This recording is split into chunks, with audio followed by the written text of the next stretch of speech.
Good morning, everybody. I do love a Friday morning. I don't even have to pretend to be enthusiastic about a Friday. It's the bestest thing. And when it's like this, you can just tell today's going to be a beautiful day. The best. The best. So I can tell Ben is also excited because this is Nedbank Golf Challenge time, isn't it? It is. This is the weekend. This tournament is as old as I am, so obviously huge amounts of heritage in class, and it's got a good field this year. Like there's strong players, there's Ryder Cup players there, and of course it's at the Mr. Gary Player. I've won 165 tournaments worldwide country club. Very long name for a golf course, but when you get there, it's totally worth it. You see why. Ben, is it fair to say that the Nedbank Golf Challenge kind of went off the boil for a little bit? Because there was a point where it was like the golf thing in South Africa and everybody got super excited about it and it was very prestigious. And, people would fly in, players would fly in from all over the world. And it seemed like it was, one of the big prize competitions. But of course, now that prize looks small compared to things like what the Saudis pay. Well, I mean, it's still a big event on the DP World Tour, so there's still a big purse. I mean, the purse is over 6 million euros, 6.1 million euros. Just to give a quick whirlwind history of the Nedbank Golf Challenge, obviously, when it started, it was one of those things that a very ostentatious sort of way of getting people to come out here. It's like, come to this amazing oasis in Africa. We play for $1 million. That was the purse, and then it actually became $1 million for the winner. And it was a select field, so it was only 12 players. So basically, Sun International, Nedbank, everybody came together. It was like, cool, let's just get the best 12 Oaks out here. But back in those days, the seasons were so short. So the best 12 Oaks in December were just getting hammered and like fake talking to their wives. So they were keen. So they rolled in here. And then you would get 2 or 3 that after the first round, they were like, okay, cool, I'm in form, I'll play. And the other ones who weren't, they were like, screw it, I'm going to the casino and I'm talking to young girls. So that was like the first few years of the Nedbank Golf Challenge. And then from there, it did become really, really prestigious and very competitive. And, even in 1999, Tiger Woods came out. He played 1 year. Didn't play his best, but he still got into a playoff and he lost to Nick Price.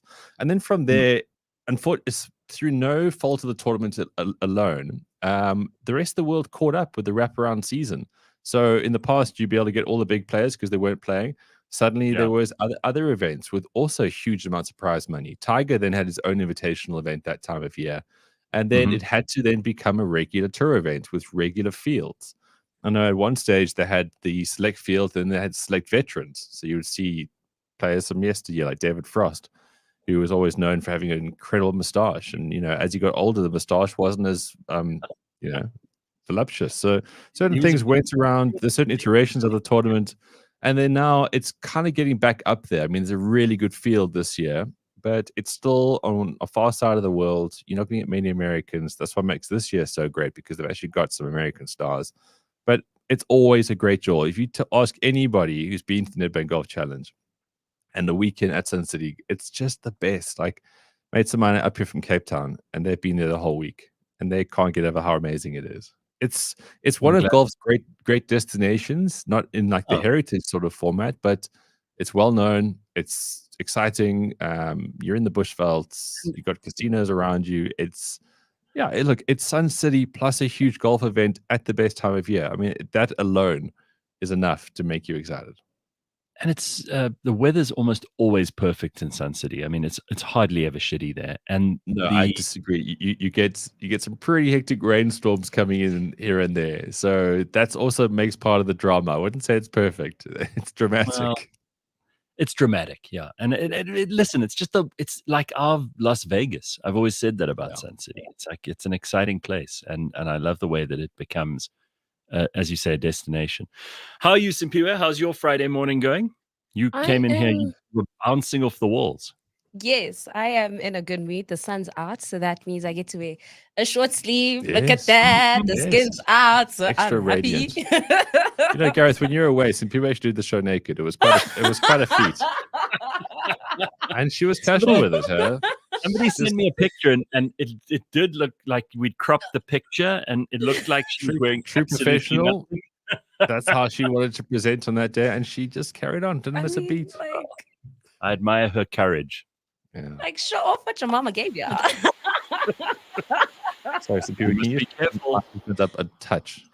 Just a touch. Ben came in here complaining that but they were suicidal, and then they went down so low. But that's good. Do you remember, Simphiwe, do you remember that morning when Ben came in and the headphones were so loud? And for like, I don't know, half the show, he just sat there with this thing blasting his brains out and didn't half say the anything. weekend.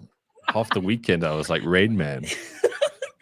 But now he has like the audacity to start complaining and be like, "Oh my gosh, they're too loud, too soft." I've officially become too familiar with the Fridayness. Yeah, he's such a diva.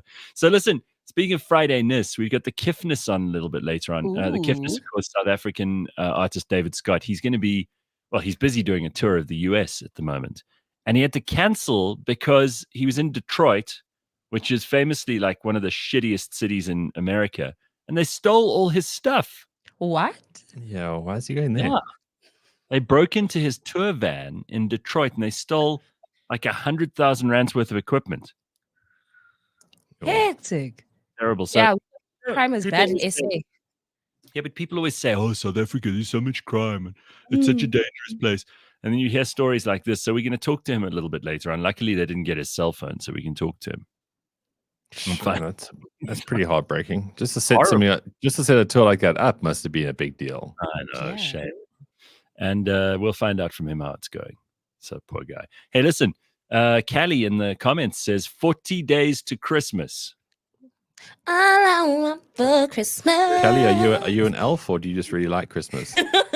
Well, Pumi was saying yesterday she heard some Mariah Carey in the shops, so it's starting to happen, whether you like it or not. Bring it. No, it's too early. No, it's not too early. See, you can have long Christmas, you can have short Christmas, you can have medium Christmas. No, but the shops do this thing. Like the Christmas trees were out like about 2 weeks ago. They're starting to play the Christmas music. The deals are coming out, for Christmas specials, Black Friday. I'm just so over it. Like, can we just celebrate Christmas in December? Isn't the stuff just noise to you now, though? Because it's all merged and blurry. Yeah, but it's also just like, the year's over. Like, it's a reminder that, there's nothing more to do. So it's just too early for me. When is Black Friday? End of November. Yeah, and it's always the day before payday. So it's not like you really are winning. It's what is it, like the 25th or like the 24th. It's like the last Friday, I think. If I'm not mistaken. I think it's the 25th. It's always on a Friday. So yeah. As you can see, I'm so in touch with the retail. It's a coping mechanism. The only reason I'm asking is because I want to avoid the shops on that day. It's not like I don't want to be there for the deals or anything. I want to avoid them because I just know what it's like in the shops on a day like Black Friday. Horrible, horrible day. All right, so a couple of things.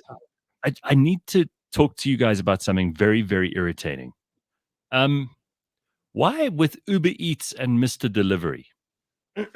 Now, don't get me wrong. I'm one of these like angry people when it comes to tipping, right? I think tipping is important. I always tip. I think it's, especially if someone's bringing your food and you don't want to get in the car and go and get it. That's the reason you're tipping them. I mean, they don't earn a lot in terms of actual fees on the delivery, right? They probably, you can see some of these Uber Eats drivers, they've got a little bike or whatever that they're probably paying off. They're making a living, but it's not a great living. So you got to tip them because they are going to the trouble that you didn't want to. I don't think that's not unkind to say. And I'm not one of these people who's like, oh no, tipping is over the top and out of control. So the one thing that irritates me though is you have to pay the tip in advance. So you're not tipping them for their service. So I don't know if maybe I'm just stupid, but whenever I order anything on Uber Eats, it says to me, you can choose to tip 10%, 15%, whatever. It gives you these different categories. I think it goes up to as you order. Yeah, and it also says you can tip later. Like, does it? After yes. Yeah. So when you rate his service out of 5, you can be like, hey, here's the tip. Oh, okay. Simphiwe, we finally got to that stage. It's like telling your grandpa how to work it. It's like, no. Listen, I use this thing all the time. I always just assume, so I pay a regular 15%, right? So it's never ever backfired on me. I've never had a bad experience. And honestly, I use Uber Eats quite a lot. So, especially if I'm eating on my own and I'd rather have some restaurant make something nice for me than make it myself and fuck it up. So I pay a 15% in advance, but like last night, the guy got so lost. I watched him on the app. He went around the neighborhood like 4 times, and I was like sending him very explicit instructions saying, "Hey," and I was very polite. I was like, "Hey, I can see you're lost. Just turn around. If you come back, then the gate's on the left, blah, blah, blah." This guy was totally directionless. He had no idea where he was. And by the time the food arrived, which is like, I don't know, half an hour longer than it should have been, I was like, you don't really deserve the 15%, dude. Because you were all over the place. And I mean, I felt sorry for him. Who knows? It's maybe he's just preoccupied. His girlfriend just broke up with him or something terrible happened. Because he was not paying attention. And I thought, until you said what you just told me now, that you see, if I also believe if you pay the 15% up front, I don't think they get to see that until afterwards, right? I don't know if they even get to see don't know. that. And yeah, I Because think they it's see it maybe before. it's a convenience mechanism, so you don't forget. Well, maybe, but if they see it before, then there's an incentive for them to deliver on time and like do it right. And you don't think you're pulling faces? Am I stupid? That is the worst way to look at it when it comes to customer service, in my humble opinion, right? Because, as you said, if he did see that he has gotten the tip, that means he's gotten paid. So whether he does a good job or not, it doesn't matter. Like, I still got my money. But doesn't and also all of it doesn't also come back to the fact that you've then they rate you. Do they rate you on your tipping ability? Because I feel that's unfair. No, you rate him on whether he was on time or not. But Not then whether or not. when he's picking up the food of a 3.7 person, he's like, fuck, this guy's not going to tip me. I don't think they get to rate you on the same basis, do they? Everyone rates everyone nowadays. I think mentally they do. They just look at your profile. That's why it's so important to have such a good profile, so that when they're like, "Oh, it's a 4," okay, cool, good, record, whatever. Because Simphiwe, you think they're judging you when you make your order? They're like, "Oh, this guy just orders like real shitty food." I think so. I think they do just look at it on the whim, just to be like, "Oh, 3.7," because you're just a number. So to them, it's like there's no point in saying, "Oh, I'm going to Gareth." It's like, "Oh, at 3.7, then at 3.8. Oh, this is great. This is nice." I think everyone gamifies their life in some way, and there's no doubt if you're a high rated person, I'll be more excited. It's like if you're a better looking person, people get excited about talking to you. That's true, but let me just see if I've got a rating on here, because it would interest me if I do. Let me just take a look. You are rated. Everyone is rated. I'm pretty sure I would be. As David said in the comments, it's like Black Mirror. If you let these things run away with it, we'll be rated like we would have a score on the screen right now. Yes. Ben is currently running at a 7.5 out of 10. He started okay, but now he's waning. That's where this world is going. Don't any dickheads in the comments dare do that. Even like with Airbnb. Yeah. You know, it's very like I remember. So a group of my friends went out like for the weekend. They booked this Airbnb, and the guy just kept saying, "Guys, don't ruin my record. Like I have a good score, like rating. Don't ruin it," because he knows how important that thing is. So everyone rates everyone. So, and as much as we're judging, they're also judging us. Yeah, it's reality. So Akino makes a good point here in the comments. I don't trust Uber Eats or all those delivery bikes. Just imagine the germs in those buckets holding all the food. Oh, is that a worry? Because I'm thinking that all the food is contained, right? All the food's in a container of some sorts. Yes. It's not like he's got a loose lasagna hanging out there that gets a bit of sun over a 3-week period. Don't want to think about it now. You know, this is like when somebody said, it was Leanne, I think. She said to me the other day that, flies are laying eggs in all your stuff all the time. And I just don't want to think about it. I'm sure that there is all sorts of filth. It's like when you go to a restaurant and you have a good steak. You don't want to know that maybe, the guy who's cooking you a steak didn't wash his hands properly. Or I don't want to think about that stuff. I just want to have a nice steak. I really don't want to think about it. We've got to feed our immune systems a bit of trouble from time to time. I will tell you. COVID taught us that. I will tell you this. When it comes to like slap chips, kotas, amagunya, I will not have them from a clean looking place. I refuse. It needs to look dodgy. I need to maybe think there's a cockroach that's about to come out. That's when I know the real juices. See, that's the place you want to eat. The juices there, my boy, are so delicious. It's just so scrumptious. Like, ooh, guys.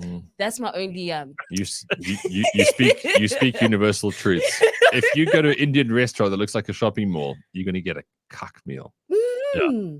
Get one where there's some old auntie smacking someone and like the paint's fried on the side of the wall. That's going to be yes.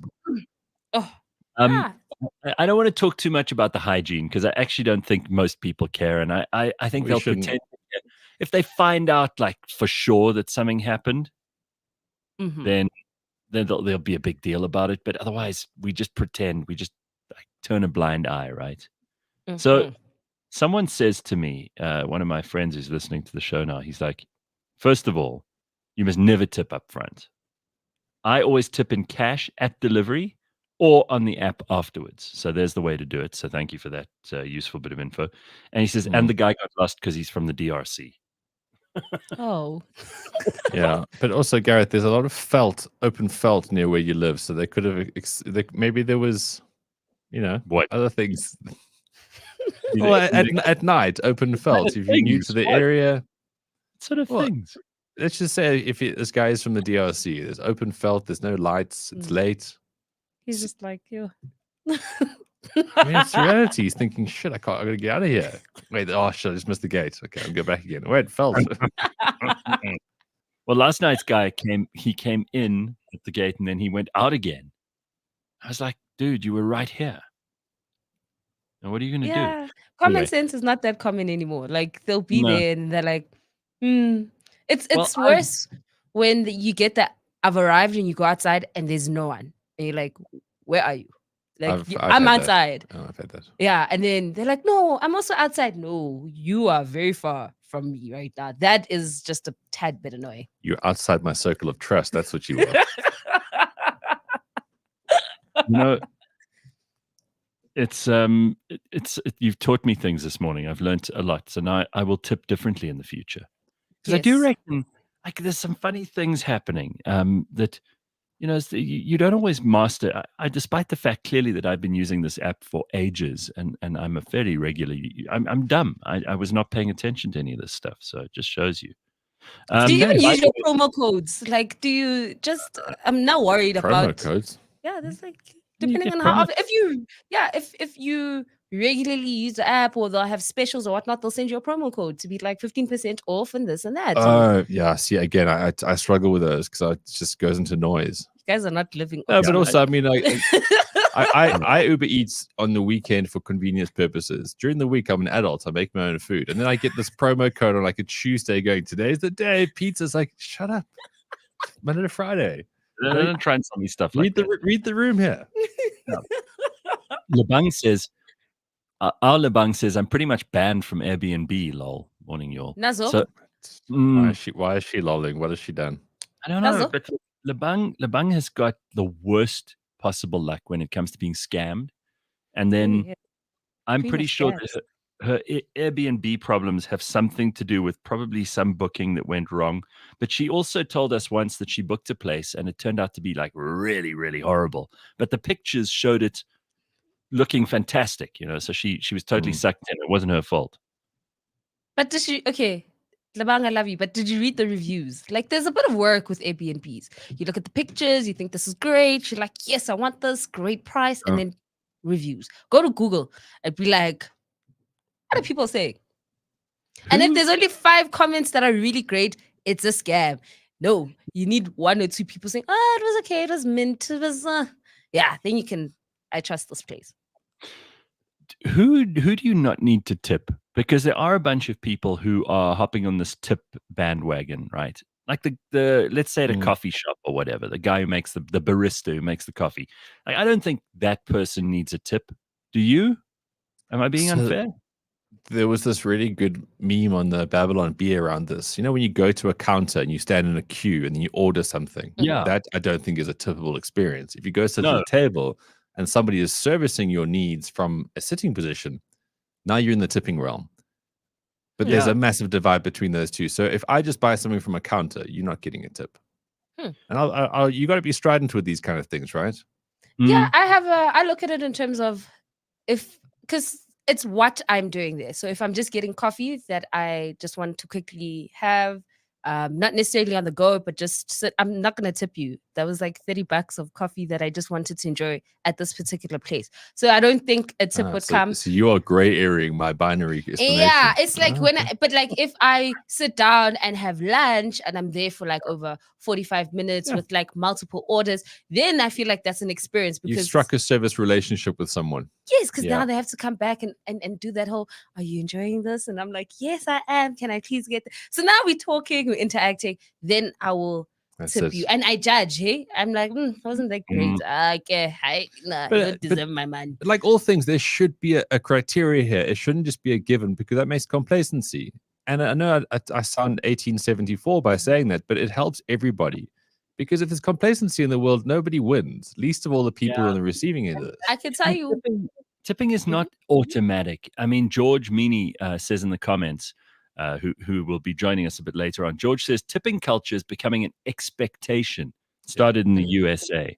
And I think he's spot on. Like, now, these days, it doesn't actually matter what your service is like. You just expect a tip if you're, some of these people. I don't think that there's always, you have to tip. Yeah, if it's bad, no. And I want you to know that you are bad. And the best way to do it is when you have a 300 Rand bill and you're like, and then they bring the card machine, you're like, yeah, 300. Really? Yes. Yes, and let this be a lesson that you were shit at this time. So the next person needs better service from you to get a tip. Like, that's how I feel like I respond to say, this wasn't it. Like, you didn't do it. Okay, so what are the Simphiwe? You sound very mercenary about this. You're like, I want you to know you're bad. Okay, so what are the things that are unforgivable? That was more my echo in the background of her story, but carry on. Well, she did say, I want you to know you're bad. Anyway, so what are the unforgivable sins when it comes to like waiters, for example? If they're surly and they've got like an angry expression on their face and they're like, you could see they just hate their job. Is that an immediate reason to not tip? Is it if they get the order wrong more than once? What are your unforgivable sins? When do you absolutely go, all right, you're done, dude, or girl, or whatever? I can totally forgive getting the order wrong. I think in certain establishments, so if the restaurant is selling me a 5-star experience, when I walk in there, I do want you to naga me as if I'm also a millionaire. Like, you need to treat me like, oh, you came here, girl, you can afford this place. Welcome. And then when you do take down my order, I do prefer waiters writing it down just so that if we do get something wrong or whatnot, or you come back and you're not sure, I just think that's just professionalism. It's all good and great for you to say, I remember, but you're also serving 10 other tables. So that for me is a big one. And then just your friendliness. I think that's more important. Like, the food is the chef. You can't do anything about it, but it's how you handle. If I say, hey, can I please get an extra cup? Or can I get this? How do you respond to that? And also, how fast are you? Like, if I did put in an order for cool drink, like, when am I getting that? That's important. And it goes back to also the establishment. If this is a 5-star restaurant, I want to be treated like a millionaire. If I'm going to KFC, I understand why you like, can I get 2 Rand for, it's like, it's whatever, because the establishment, I wouldn't say it's whatever, but if I'm going to Fire Room where I've dressed up and I'm going to spend some money, I do want to be treated with that, hi, ma'am. How are you? Don't just treat me like you know me. We're not friends. Yeah, don't just shout table number at you. Yes. But just as an extension on this, and this is something that Lindy's brought up in the comments here, this forced philanthropy business. Like, I was at Typo buying a birthday card the other day. Yeah. I just wanted a card. Like, they're overpriced, but they're funny. So yeah, you're in. Yeah. And this guy's like, would you like to give? And I stopped listening after he said, would you like to give? Because I've already paid for the card. I've given. Yeah. Because they've got some stupid philanthropic whatever. And I know that probably 90% of all NGOs and profit, all these kind of things, they're bullshit. They're all fronts. Nobody actually gets any money out. Yes. No one's Mr. Beasting in real life. So I looked at this guy, I said, no, thank you. And there was like this pause. Like, I must feel bad now because I'm not, it's your philanthropy. You're the ones that this card costs 3 Rand 20 with designer time and I'm paying 60 whatever. How about you take the philanthropy out of that thing? And let's just remember, you also are already paying tax on whatever you buy, right? So you're giving government some of that money. Plus, you're paying the card company, because who pays in cash anymore? So you're paying the card company a percentage of that, which they don't deserve, frankly. And by the time you actually buy the birthday card for somebody, you've spent like double, if you think about it. And they add, and then they want to add philanthropy to it as well. You're like, hey, I'd love to be a philanthropist, but I just don't have any money. Yeah, exactly. Yeah. I'm just trying to do my life here. Also, can I just say, places that already include the tip by the time you get your bill, I think please stop with that. Like, just stop. Because that also for me is just, I'm just like, now I have to pay 400 because you've included, like, that's my total bill with the tip. It's like, no, guys, I'm not happy. Look at this. So Lindy Ntuli says, I went to Tang last night. So Lindy clearly's, they're like rolling in money, because Tang is a great and expensive restaurant in Sandton. They had already included their 3K tip in the bill. The waiter went as far as to say, you can add more. Darling, no. So that's exactly what no. Right? Yes, I can, but I'm not going to. Take that. Yeah, and the 3K now, you see, like, now it's not coming out with it like, oh, this is great. Now I'm just like, listen, now I'm paying this. The only time I always feel it's acceptable for a place to add an automatic tip to the bill is if you're a huge table of like let's say 10, 12 people. That's a nightmare to manage. Things get confusing. Some people at the table are not going to be able to calculate what they owe in terms of tip. I don't mind if in a situation like that, someone says, hey, listen, we're going to add an automatic X amount to the bill. I don't mind that at all. But if it's less than 10 people, you don't automatically add a tip to the bill. I'm sorry. Not on. But that's what these restaurants do. And if you don't, because I know some people don't necessarily look at, they slip, right? They don't look at the bill. So they're just like, oh, that's 400 plus. But I'm that girl because I've been bitten. I look now. I'm like, did I order this? Did I order that? Because sometimes you also get charged for things. Yes, because you get charged for certain things that you didn't order. Like sometimes I'll be like, can I get one, Coke? And then on the bill, there's 2 Cokes. And it's like, I'm not paying double. I don't know what syndicate is going on here, but I'm going to pay for what I purchased. Yeah. And people also make mistakes, right? There's also that. I mean, it's a very small percentage compared to just people being dicks and being greedy, but some people just do make mistakes. Yeah. And I mean, like about 3 years ago, I made a mistake. I'll never forget it. What happened? No, it's just making out like I never make mistakes. All right. Well, the one thing Ben doesn't make a mistake in is sport. And let's check in on what's going on with the sports results beyond the scoreboard, which you can find at Superbets. And you can also get a 50 Rand free bet when you sign up with Superbets. Just go along to their page on cliffcentral.com. It'll take you all the way through to where they are. And we've been placing bets every other week with Superbets. So you can do this too. Of course, the big story at the moment, Ben, am I right? Still Cricket World Cup dominating since the rugby. This is the thing that is keeping South Africans awake at night, because we're still number 2 on the log, aren't we? Yes, we are. So there was high hopes. We lost to the Netherlands. Everyone was like, screw this team. Then they put some wins together. There were high hopes. And they played India and they got absolutely thrashed on Sunday. So that was kind of, in my mind, a precursor to what the final pitch will look like. I mean, I still believe the SA will get to the finals. They are scheduled. They are scheduled to play Australia in the semi-finals, which is something we'll get into in a second. But if we play Australia in the semis, I don't think we got anything to really be worried about. But then we'll play India in the finals, and I tell you what, they'll prepare that exact same pitch, low, slow, something you can grind a Proteas team out, because we have such scar tissue on those paces of wickets. You give us something that comes onto the bat, we'll take you to the end. But yeah, so India showed some tactics there. Kohli scored a brilliant 100, and well done to him and all these kind of things. He's so handsome. He's made 49 international centuries in this form of the game.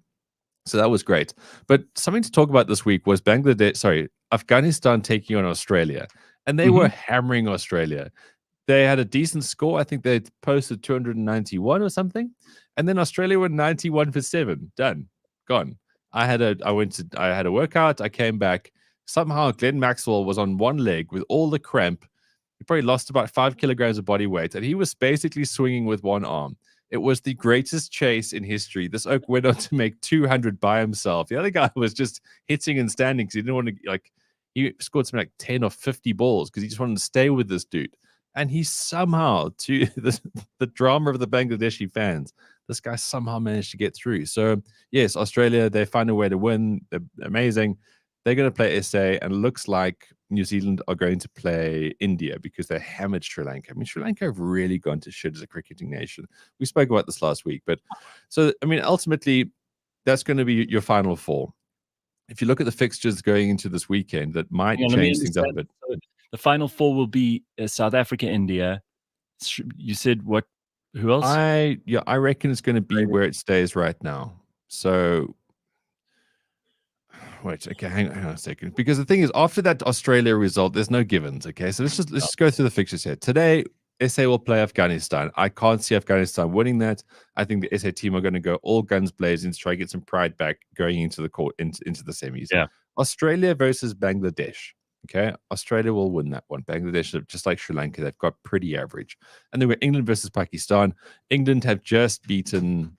Who did they beat? Netherlands. And, Stokes scored 100. And again, these Oaks are playing for pride, so I can't see Pakistan winning that one. And then Sunday, we've got India versus Netherlands, which is basically a chance for India to give whoever hasn't had a game yet a game, maybe. So that's the way I see it happening.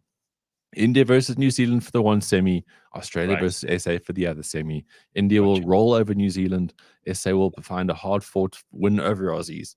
And then it'll be the replacement of, the replay of last Sunday.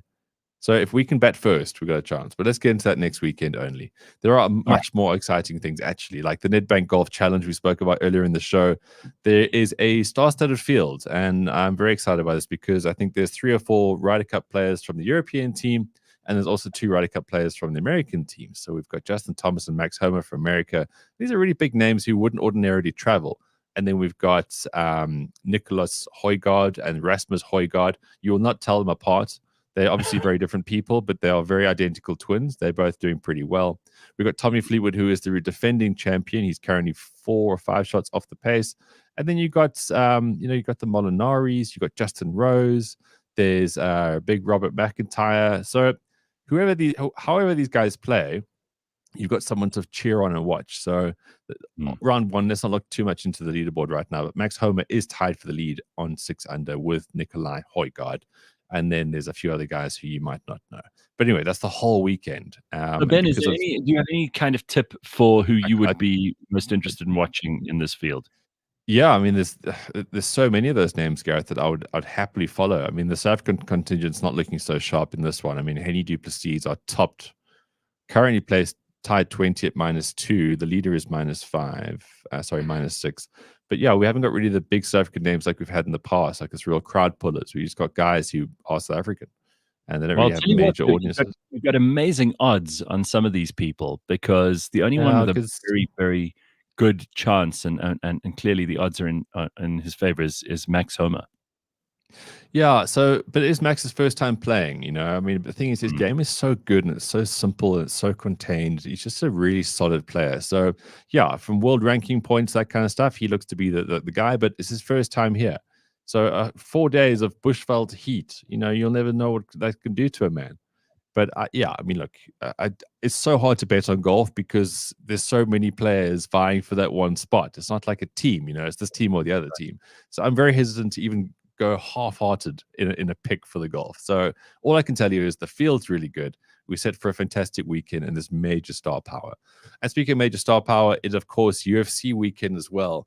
Now, Yuri Prohaska, he's got this like front man bun vibe. He lives in a forest. He's a proper mixed martial artist. And he's taking on Alex Pereira, of course, who was Israel Adesanya's boogeyman. He won the middleweight title, then lost it again. Now he's in light heavyweight.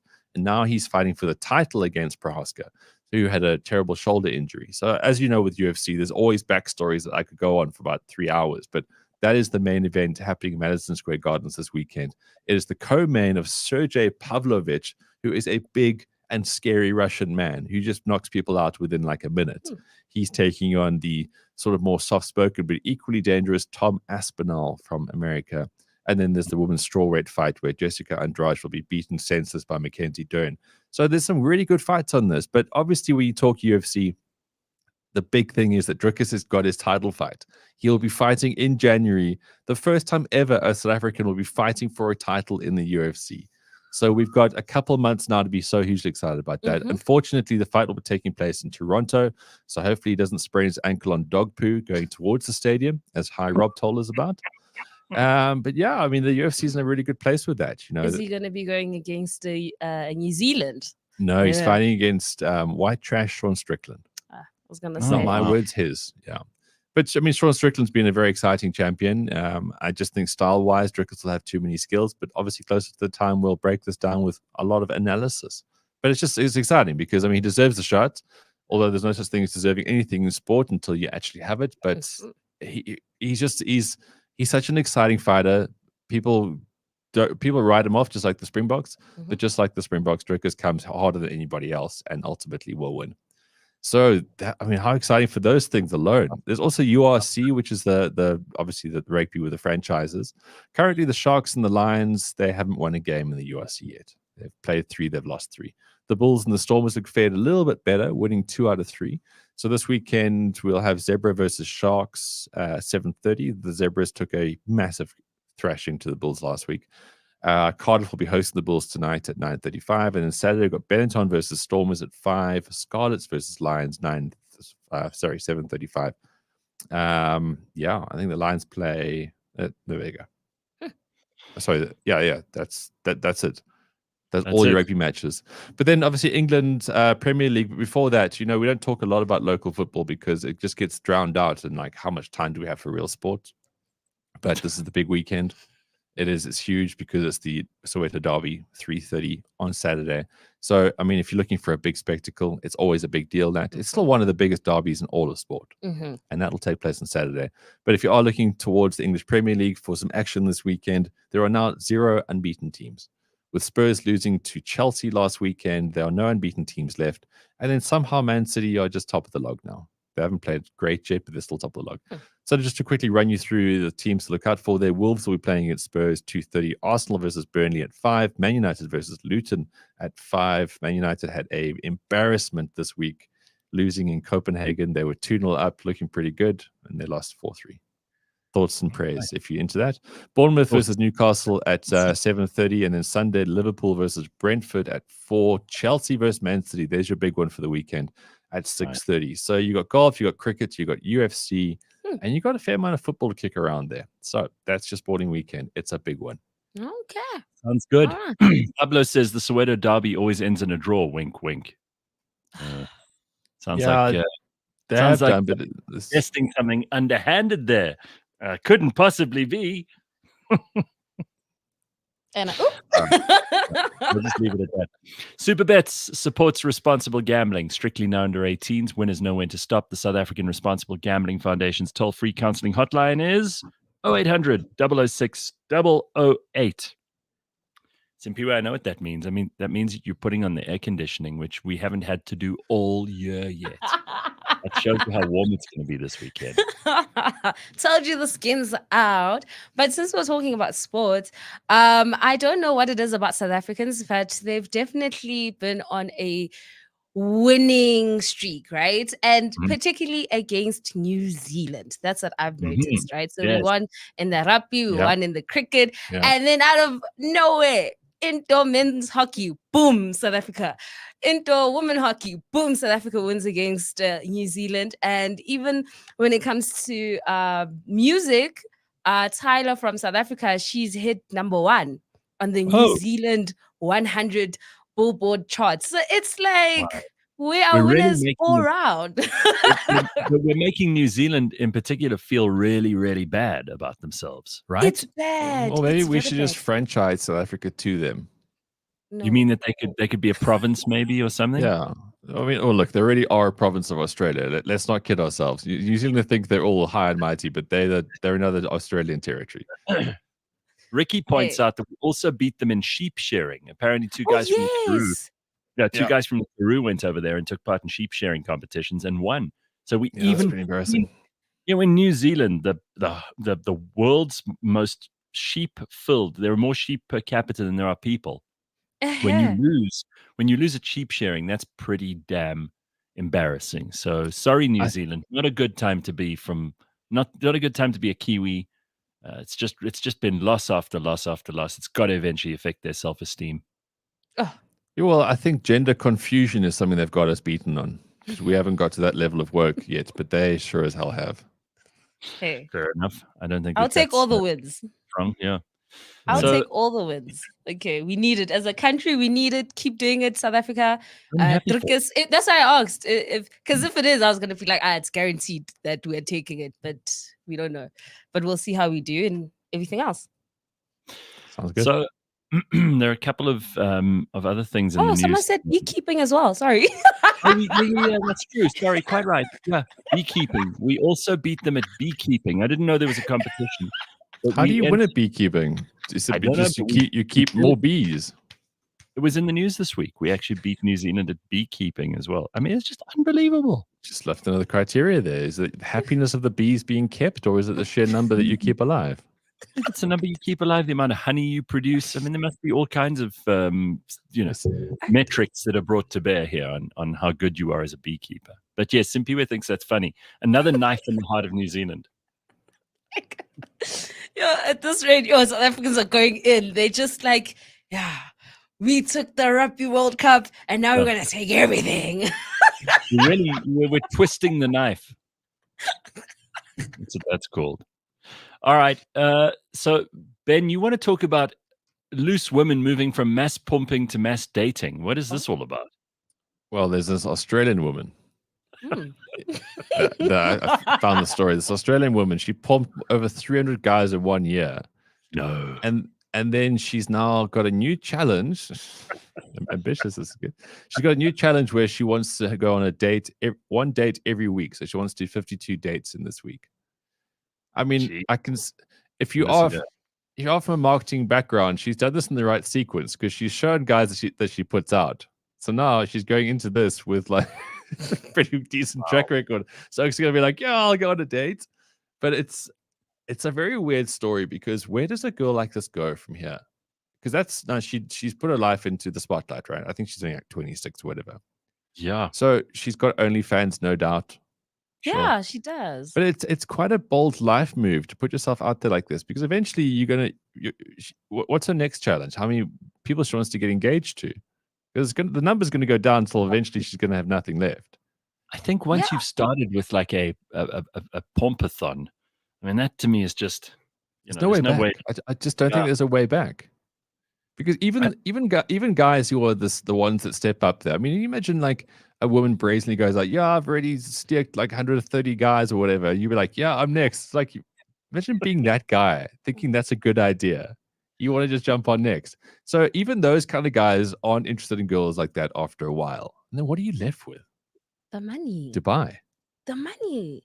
They're doing this all for money. And I don't know if that's I guess it is a valid justification of why they go onto these platforms, but I don't know if I just have to be black about istimasako, your reputation, I guess, is you can quantify that with money because right now she's like 26 and she's made over $100,000, right? $100,000. I know it sounds like a decent chunk not of a change, lot when you are 46 and you're alone and people are just like, yeah, the only reason why I'm hitting you up is because you remember that TikTok that I saw. Like, that's the thing, is that this has long-term effects. And I'm not sure if people are thinking about that. I'm not sure if she's thinking about her future in terms of, does she ever want to get married? Because what kind of man, and if we're being honest, what kind of man will want to marry a woman who's been so vocal I'm gonna go with no man.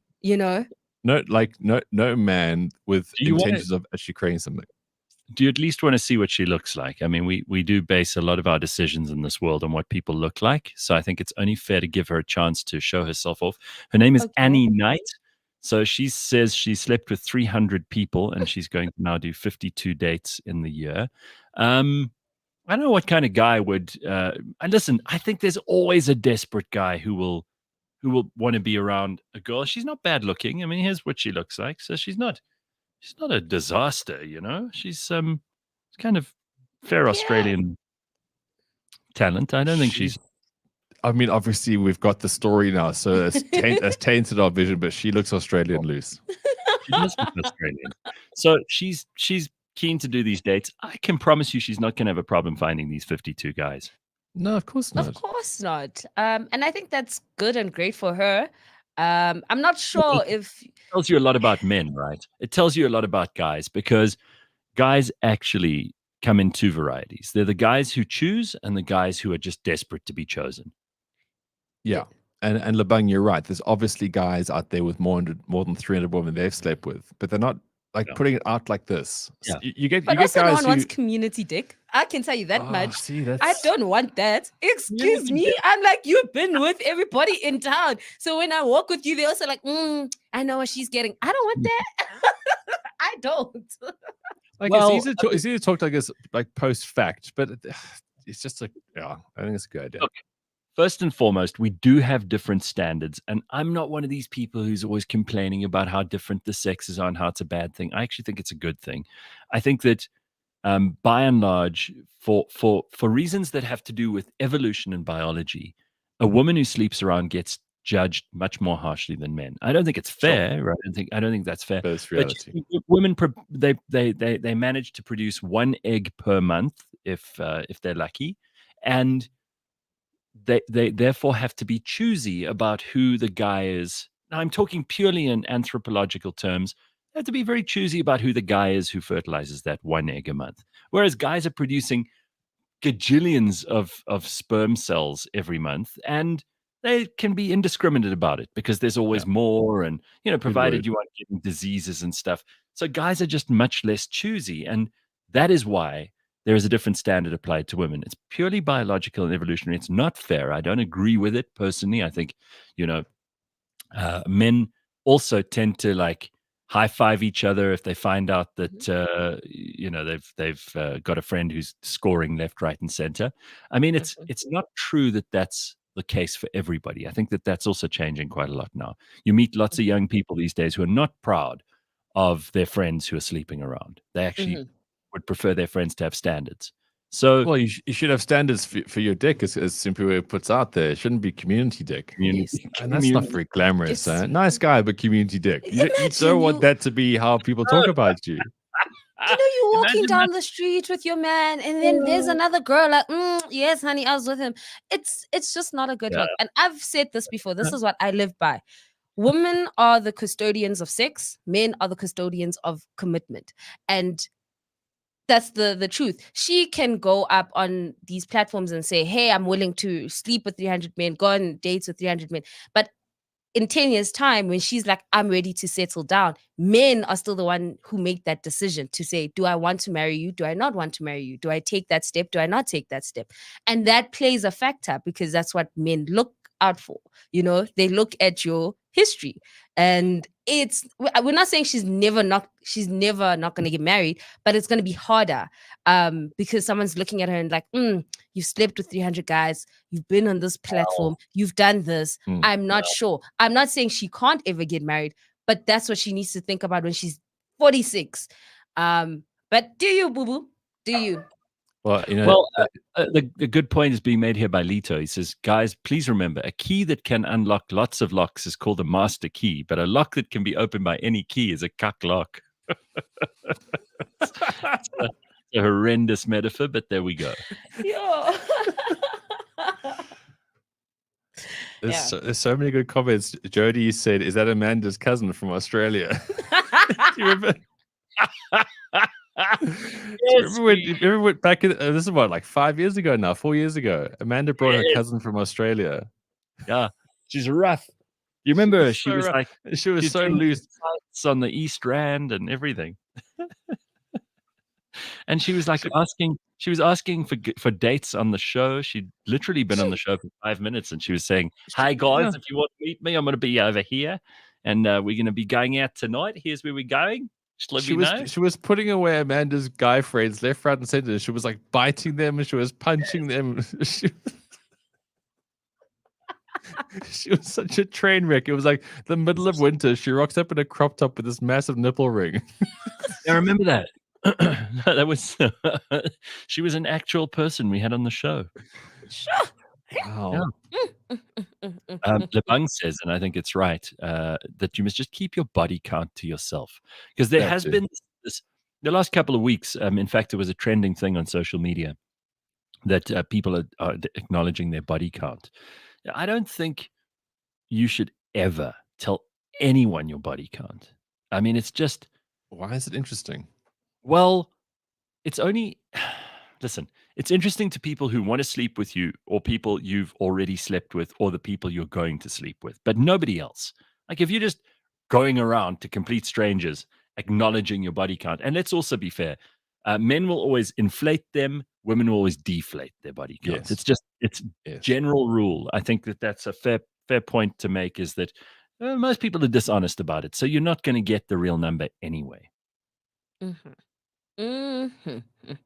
But the issue is that people come on these platforms like OnlyFans, they do these things, and now it's our business. Because why? There's an article written.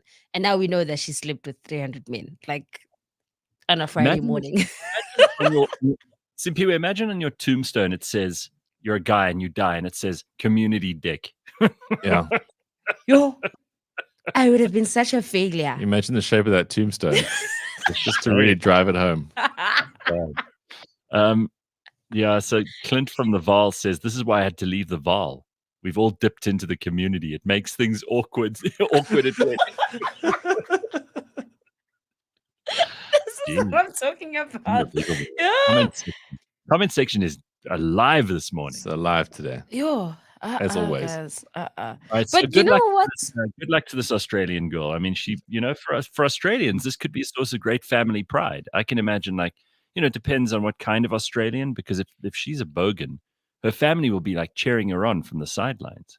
Well, yeah. Is she getting 52 meals? Yeah, go on, Eddie. For free. Look, there's also that. Bring us some takeaways. But like, wait, is she also going to pick the restaurants? Or this is actually interesting now, because she's put this challenge out there. So is she expecting the guy to make all the plans to say, hey, 5:00, Friday next week, it's you and me, we are going guy?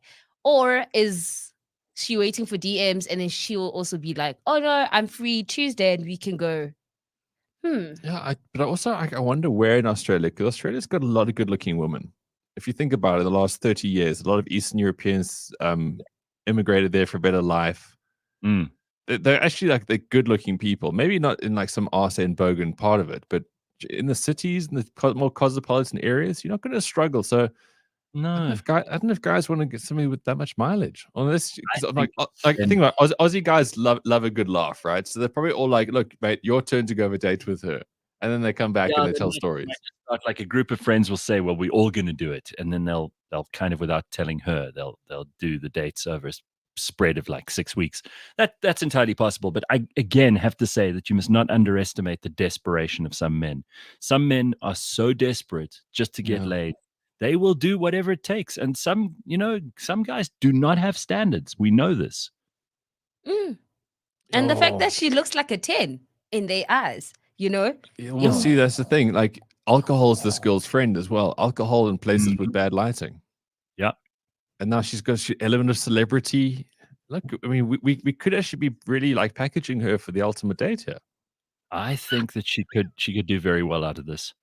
And, from here, she wants to build her brand. Everybody's building their brand these days. So maybe her brand is going to be, pomping at Loose.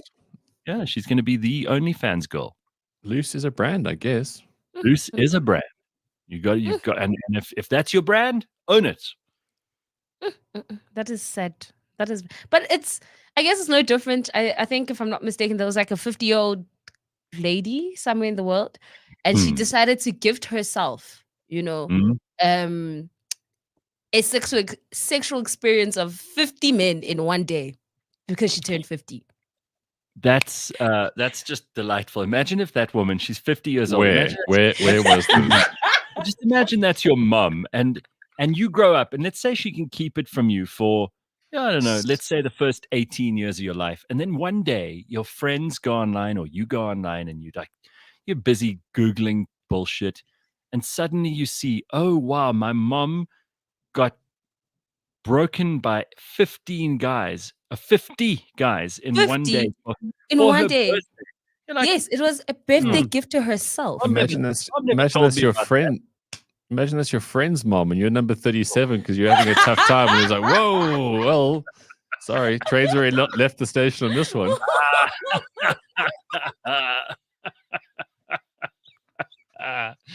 Wow. Okay. Yeah, there's a lot of dodgy stuff going on there. But good for her. There was this famous porn star called Houston, and she did what they called the Houston 500. Now, I mean, there used to be an actual, like, I think it was a motor race called the Houston 500. And this woman, she apparently took down 500 guys in one session. I don't know, she must have been exhausted. Can you imagine just the sheer exhaustion of that? It was a record breaker. I think it's still a Guinness World Record for a woman who's been, with that many men in a certain session, like time, space, nonstop. Again, imagine being one of the guys in that line. Where's your day gone so wrong? Ben, imagine being guy number 500. I mean, like, you know? Yeah, the only guy that only guys that probably had a great time. First 5, first 10, and Not then even. the rest One. just went. Yeah, the first one, I would say, the rest is the first one has to get her revved up and whatnot. So he did most of the work. Number 2 comes in, he has energy. She's just like, I'm about this. Number 3, she's like, oh, this is different. I promise you, by number 4, number 5, she's like, okay. Okay, wow. Our bot, who's checking on this clearly, is on the internet looking these things up. The world record is 919 men in one day, held by a single porn star. Sure. Oh. Yeah, that's just revolting. Whatever money she gets, that's just unbelievable. Wow. Unreal. Wow. Who knew? I just kind of feel like I should talk about sport a bit longer. Yeah. I have to say, just if you think you work hard and if you think you've got a tough job, no, you don't. Just today, be grateful. All right, we're going to take a quick break. We'll be back in just a minute. Don't go away. CliffCentral.com. It's Another Friday. thing is there's so many things that have impacted affordability. It's not just the price of the car, right? Fuel has gone up.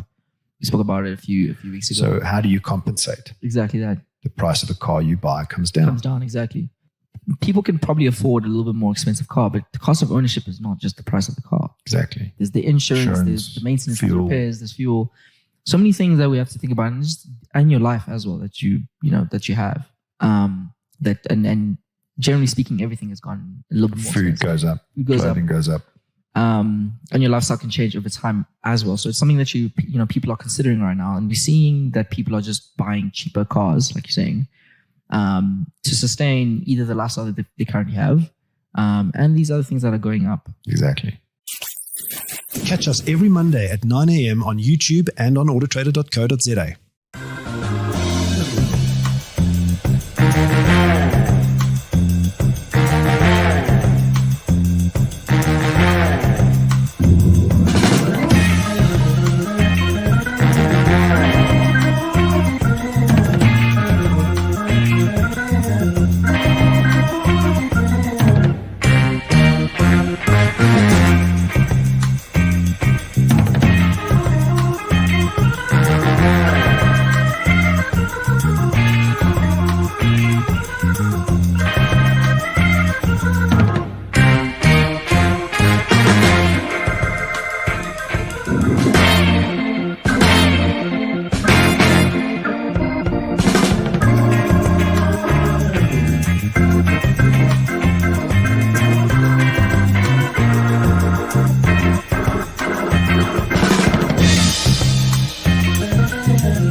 Hi, I'm Barrett Edelstein.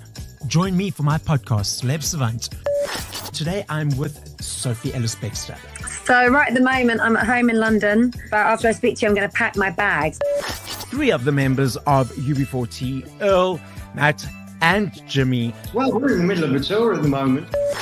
Career retrospective with actors, singers, and entertainment industry experts every Friday morning at 9 o'clock on cliffcentral.com or wherever you listen to your podcasts. All right, good Friday morning. We've got loads of stuff still coming to you. Ben is here and Simphiwe is here and I'm here. And most importantly, you are here. And you must let us know what's on your mind. You can drop us a comment in the comment section. Like and subscribe if you haven't done that already. Hugely important. If you don't like and subscribe, YouTube just doesn't even know we're there. That's pretty much what happens. They don't care. They'll put something else in algorithm. Yeah. They have no feelings at all. They're like they're like the woman in the Houston 500. They'll take all comers. Just another number. Yonder says it is impossible. I do want to end this subject, but we got to get these comments because people are very interested in this. It is impossible to have sex with 900 or more people in one day unless it was a chip and dip type thing. Then it was not sleeping with them. Mathematically, that's 2.4 minutes a guy in 12 hours. Maybe they're fluffering up or... Yeah, there's always different sort of metrics involved. Everything is a big production. Many hands, light work. But what a revolting idea. I mean, really, it's just, you have to be pretty desperate. Twisting the knife and pouring salt on the wound, says Monica. Sure. Okay. All right. So let's look at this quickly. Guys, I can't believe some folks' honesty and desperation is not the word. They desolate that thing forever. At least she doesn't or didn't have to settle for the second best. She got almost 1,000 pump mark. I kona baba ish mara never, says PJ. Look, everyone's got their moon landing moment in life, huh? Yes. Yes. I think that, for some people, this is the best they can hope for. Everyone wants to be famous for something. If this is your thing, I mean, I feel sorry for you, but maybe, this is the source of great pride in your family. If you're Australian, this could be your best bet. Yeah. So let's move on. What is post-partum depression? What is that? It's something I've realized I actually have. When I go to the Kruger Park the next 3 days, I'm actually miserable. Miserable. My brain doesn't work very well. I'm slow, mushy in the head. And really? It's genuine. I'm normally quite an upbeat kind of person, I guess I have to do in life. But this week has been so rough. I had 3 days away and it was just so sad. The drive home is sad. It's just such a great, it's almost debilitating. I don't know if it's also tied in with the time of year and I'm just tired mentally or whatever, but I was a wreck from Monday, Tuesday, Wednesday. Yeah. So genuinely. I mean, I'm not looking for sympathy in the slightest here. It's just something I thought that was very interesting. How there's nothing else I can put it down to. Every time I go to the Kruger Park, when I leave, it's just actual sadness. Like when you go to somewhere you love so much, that the next step is this contrast of absolute disbelief and sadness. I think it was because you were wearing shorts that are too tight around your balls. Look at this. Simphiwe, have you seen size clothing for a I saw that and I was like, what in the Buddha is going on here, eh? There's a guy knows You're what he's ready doing in to life. take over the Kruger. That's why you're so depressed afterwards. You didn't take back the land. Those shorts are too tight. Listen, I'm all for appropriate Magnum PI length shorts, but I think, not the 80s. And I think that's taking the piss a little bit, if you don't mind my saying. So comfortable, practical. No. Did you have the long socks on? No, it'd be stupid. How would I wear long socks? That's ridiculous. That is the uniform. Is that a uniform? That is the No, Ben, let me tell you. Guys, I that's saw a good, that. responsible choice. That's all. No. I saw that and I was like, oh, this is what it looks like when white people or English people take back the land. Like you went to the Kruger and you're like, I'm gonna wear the khaki shorts, and then you're gonna have the socks on, and then all you're gonna do is like, yeah, and you have the land. I was like, there it is. Well, I mean, it's colorful, but not. Virus is accusing you of cultural appropriation because you actually aren't Afrikaans. So he's saying you don't deserve that. You're not allowed to. Well, I mean, cultural appropriation is mostly a bullshit term that people get very sensitive about.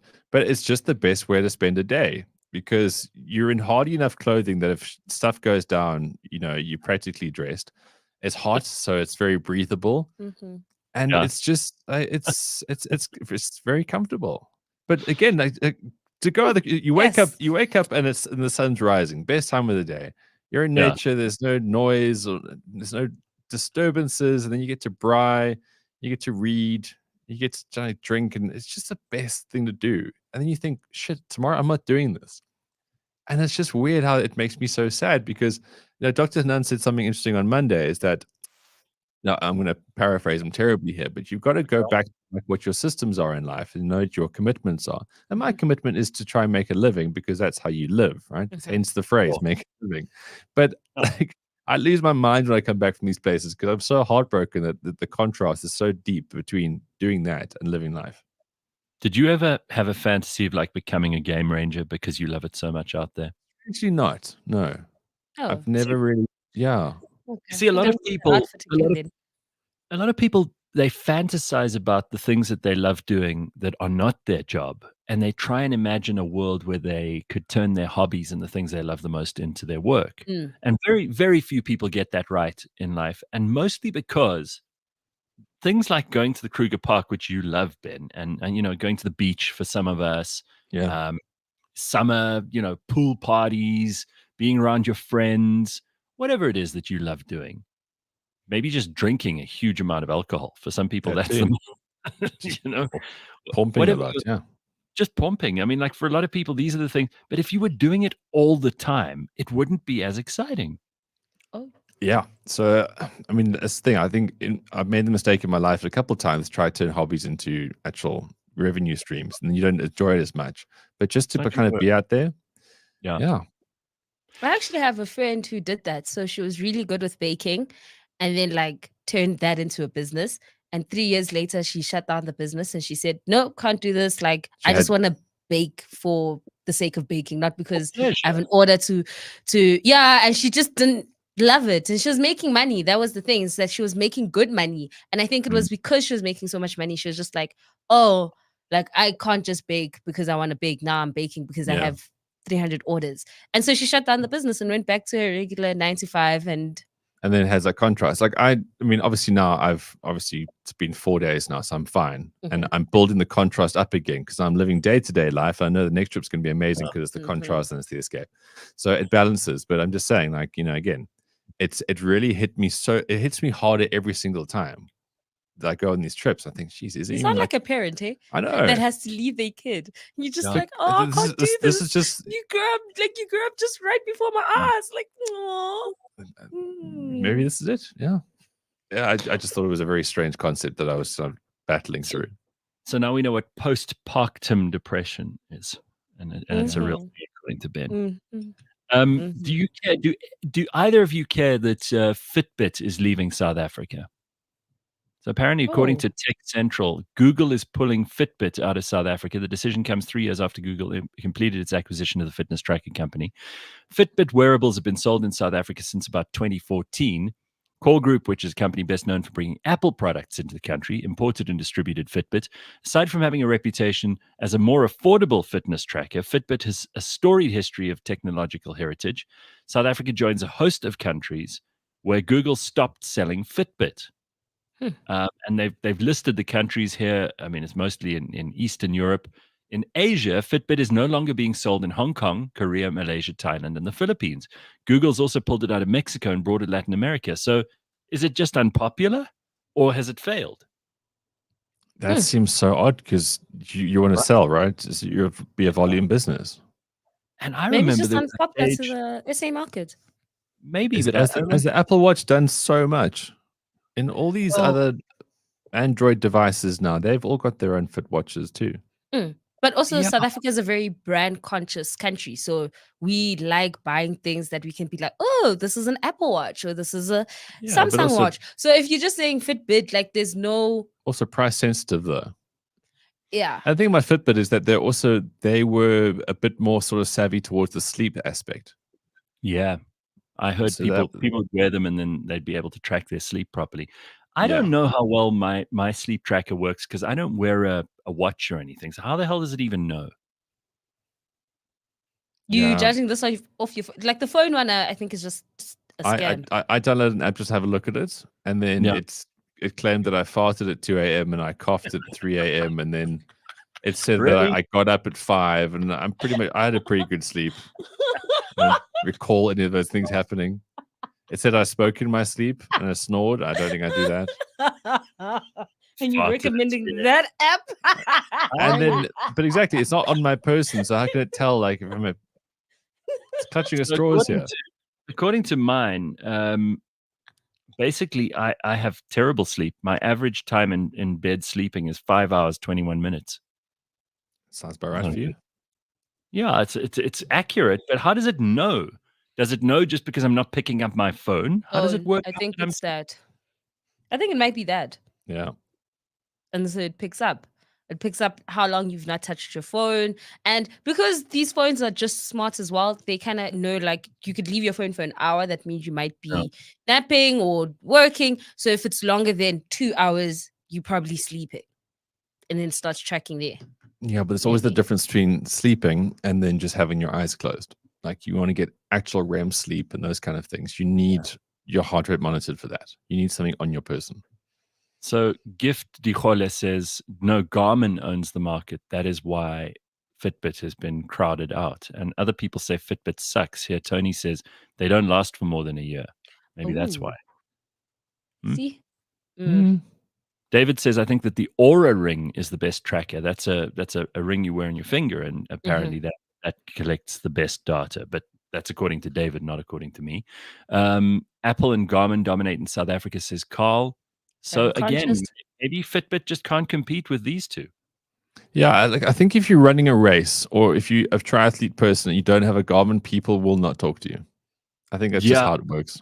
Yes. Because like we are very brand conscious. It's like if you're over the age of 35 and you work in property brokership and you do not wear a K-Way jacket on chilly mornings, not getting a lease, not getting a contract, nothing.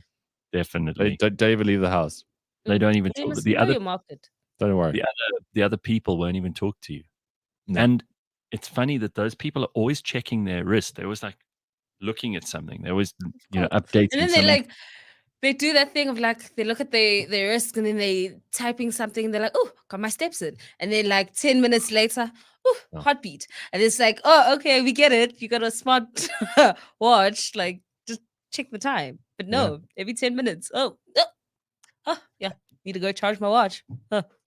Yeah, they're updating you. They're like, oh, my BPM is really good at the moment. You're like, I need it. You guys should get this watch to tell you to stand up and move around. Oh my gosh. Shut up. Look at this.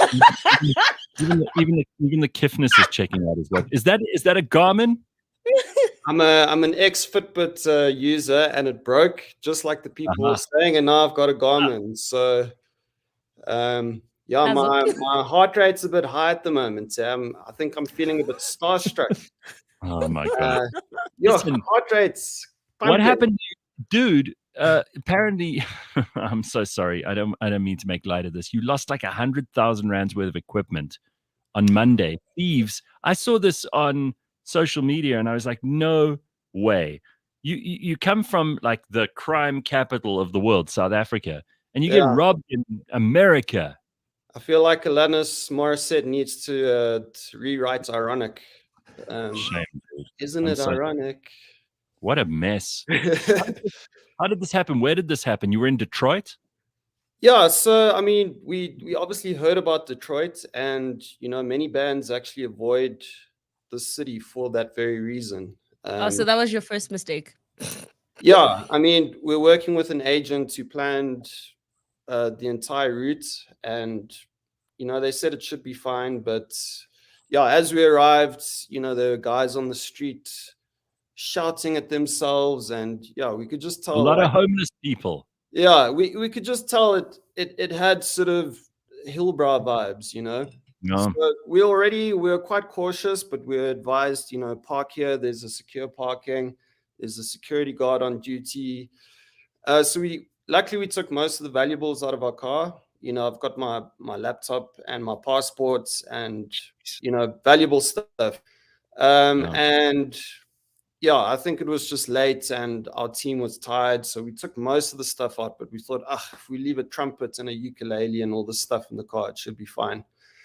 But yeah, obviously Little not. did you know. I'm sorry this happened to you. It's so extra shitty that you should be on tour, because of course you're not carrying around oodles of cash that you can go and replace all this stuff immediately. And it's like 100,000 rand that's not pocket change for anybody. And yeah, it's just such a, like, is this your first tour of the United States? It is. Yeah. I mean, it's been great so far, apart from Detroit. Yeah. We played Chicago last night, really cool venue, really nice people. And yeah, we managed to just find a Guitar Center and a couple other music stores and replace the stuff. And that's the great thing. I mean, a guitar and a ukulele and a trumpet, they're replaceable. A little bit harder to replace, things like laptops and inner ears. Oh yeah, hell yes, absolutely. And I have all of that. So, and I'm not too sentimental about stuff either.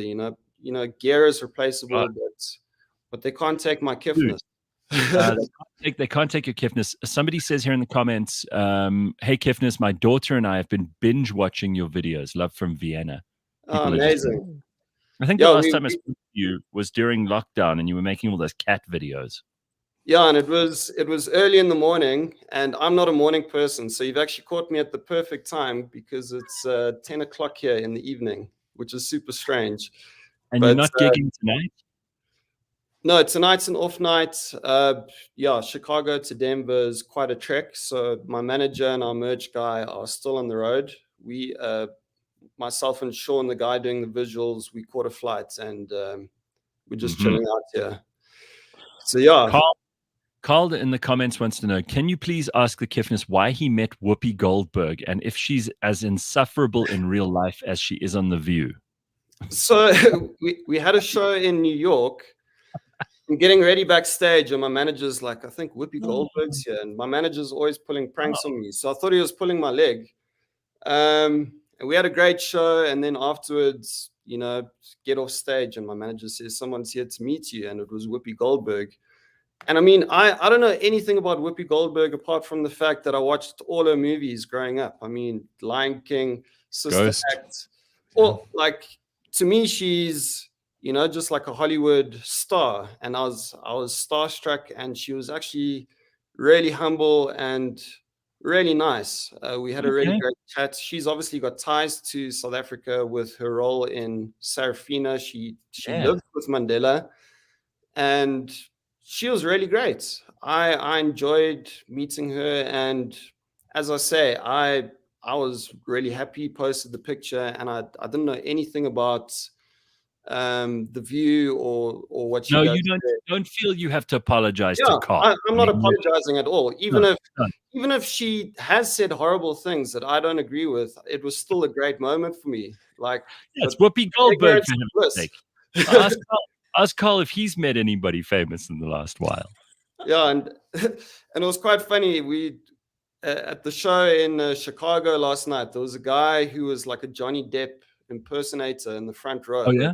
For the first sort of half of the show, I was convinced this was Johnny Depp because it was dark. He was wearing like this hat and these shades. He had tattoos. He had like funny teeth even. And I was like, I stopped the show. I was like, is that really Johnny Depp? And he was even doing all these Johnny Depp mannerisms. And I was like, this is so weird. You see, this is what I love about America. Like, you can make a living as a Johnny Depp impersonator in America, and you can actually make enough money to live. Yeah. So as a joke, I mean, I posted a picture saying, so nice to meet Johnny Depp. He came and met me afterwards. But then someone replied saying, that's Johnny Depp. Which I thought. Oh man. Yeah. Do they ask you to do the cat stuff as well? Because I know that was just gimmicky and you did it for fun, but it was hugely popular. I remember when we spoke to you about it. That's pretty much the entire reason I'm on tour overseas. Really? People are nuts for that stuff. Yeah. It's not gimmicky, Gareth. Cats are like the biggest genre on the internet. Yeah. Cats are evolving. Show some respect. No, I actually deserve to be upbraided about that. Look, because that's true. Gareth, on surface value, I mean, they are just meme songs, and I am just having a laugh. And this isn't something that I saw myself doing. But if you scratch a little bit beneath the surface, you might actually find something with actual substance. I mean, the latest cat song that I did is with a cat which has been dubbed Lonely Cat. And he's just making cat noises, but it sounds like he's saying, sometimes I'm alone, sometimes I'm not. And it's become this it's become quite a sort of cult song. Like people are there to see that song and they like really get into it. And, even though, when I first made it, I was just having a laugh. I like try to get deeper into it and really, channel my inner loneliness, and people are connecting with it. So it's quite fascinating to kind of see this taking off overseas. I've tried doing it in South Africa, and I don't think it's quite taken yet, but maybe it's because I haven't tried it in the right setting yet. I think I have to do hard ticket sales where people are fans and they're coming to see that stuff. If I'm playing at a festival or whatever, I'll do like my usual sort of party sets. But people ask for the cat stuff, right? They that's what they want. Exactly. That's what they're after. Yeah. So on like an average week, how many cat clips are you being sent? Geez, like every day, probably 300 in my DMs, like across Instagram, TikTok. It's just like, it's full on every day. And it's normally these cat videos that get picked up on meme pages. So they get sent out to like 1 million people, and then everyone sends me the same video.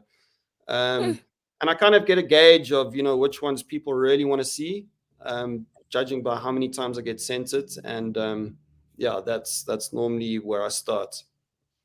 I think that's a cool picture of you with Whoopi Goldberg, by the way. It's a very cool picture. She looks more excited to have met you. She's starting up. No, she's like, oh my gosh. Cool. So I actually asked her, like, how did you come across my music? And she said, she doesn't sleep that well at night.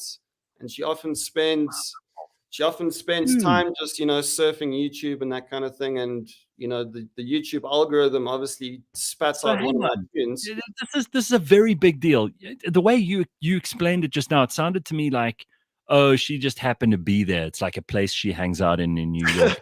You're telling me she came to see you. She actually came to see your show. Yes. She's a fan. She's a fan.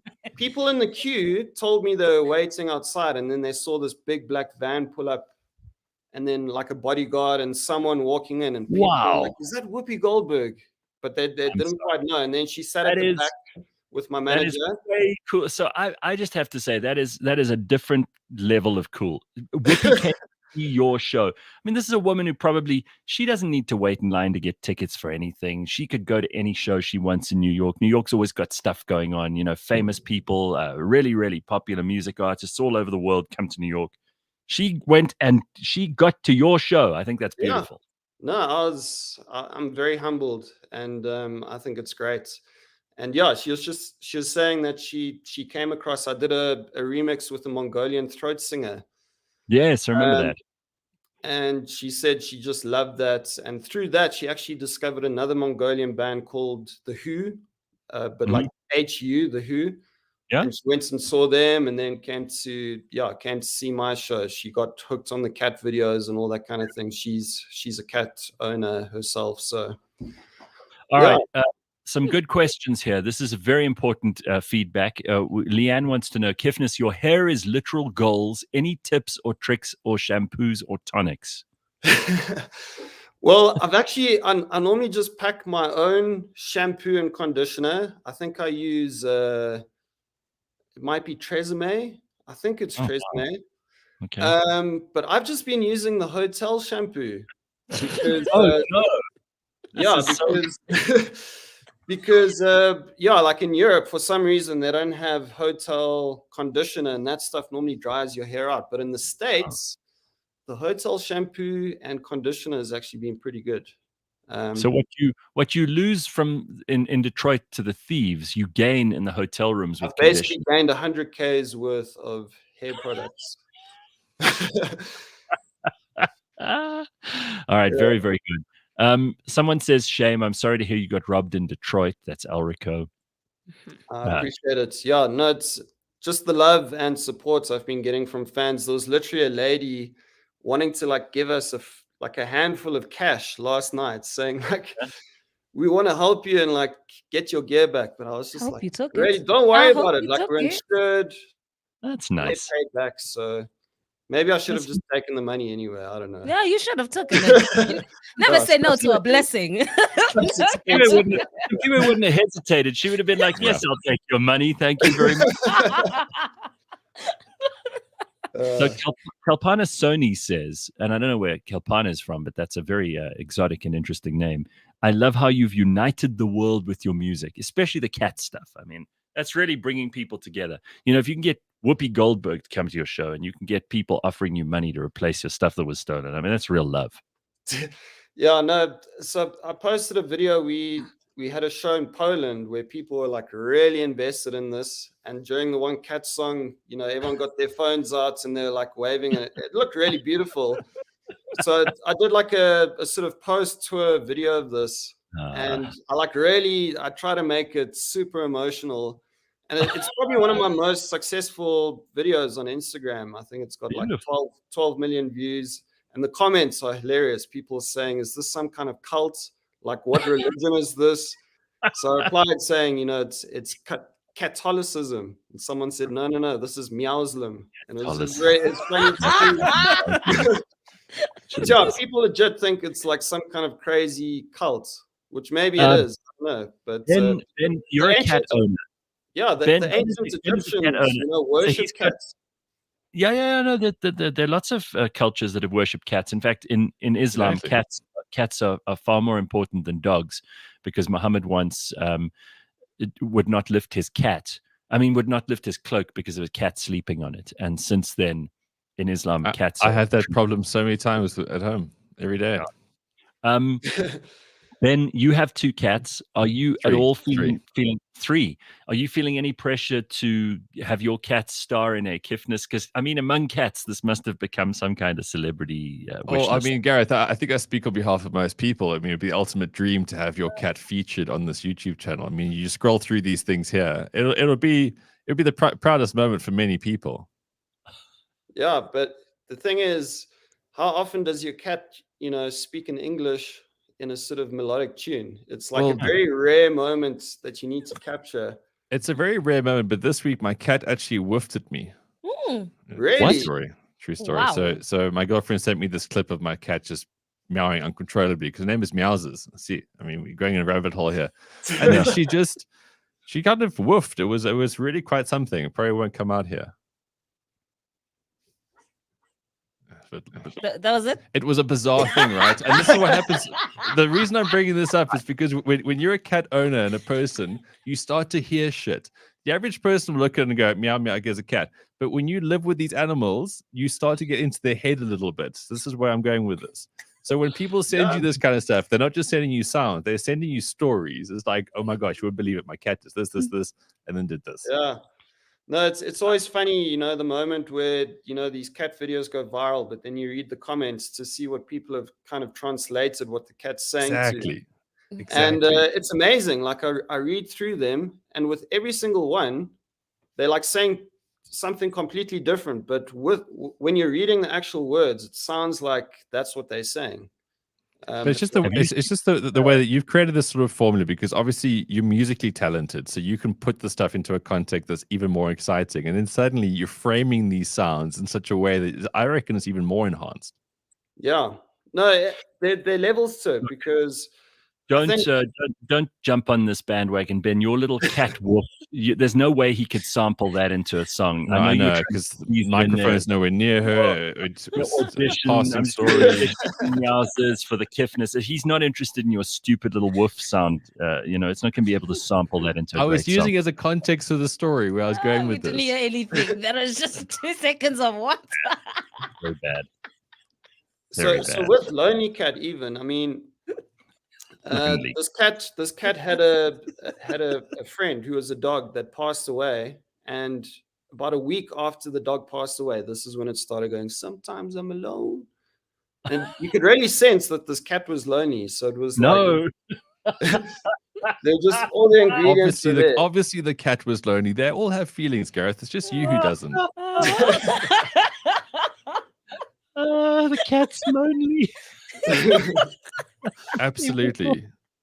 Yeah. So Slippery Pickle says toxoplasmosis, find a cure. I'm sorry. I will take this seriously, but you are. No, it is. Maybe- It's funny. There's another video that I posted which I thought was hilarious. We did a show in Norway, and we often have security at these shows. It's normally just like, you know, protocol for the venue. And this Norwegian security guard obviously takes his job very seriously. He's standing there in the front, and the cat songs kind of come in halfway through the show. So he's just standing there, but he's looking at the audience, so he can't see the cat on the screen, and he's hearing the sound, and you can just see he doesn't know what the hell is going on, and like all these people are singing these cat sounds back at him.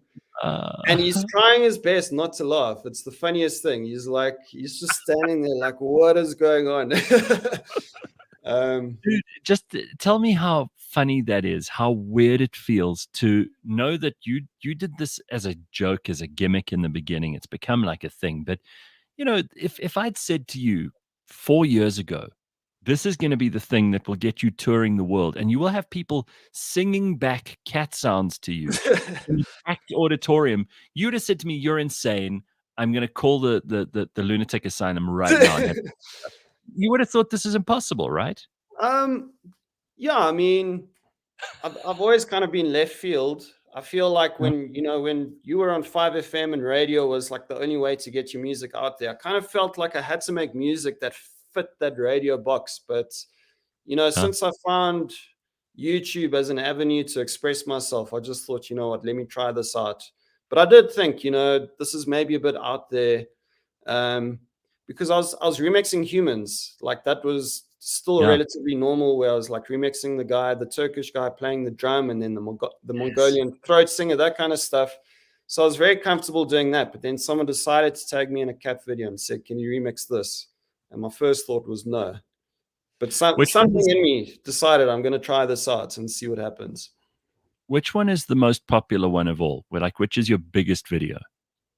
Probably the first one I did, Ivan Polka. And this was the first sort of internet collab that I did as a sort of departure from the satirical parody stuff, because as fun as that was for a time, I think that was probably the last time I spoke to you. I was picking up, you know, quite a lot of heat just from the media, from, you know, the mayor of Ekurhuleni, Mzwandile Masina. He's not the mayor anymore. But, you know, these guys were coming after me, and it wasn't fun anymore. And, you know, I came across this video of this guy playing the drum, and I thought, let me do something for fun, something completely non-political, something that's not going to divide people. And I put that out, and it became the biggest thing. And the comments are just amazing. You know, people are kind of unified in the comments, which was something very refreshing for me. And I haven't really looked back. Like Ben says, cats rule the internet, and you have cornered the market on making cat songs. It's amazing. Yeah, I mean, can joke about it, I can make fun of it, but the reality is, like, this is an actual, you've hit something, you've created a trend.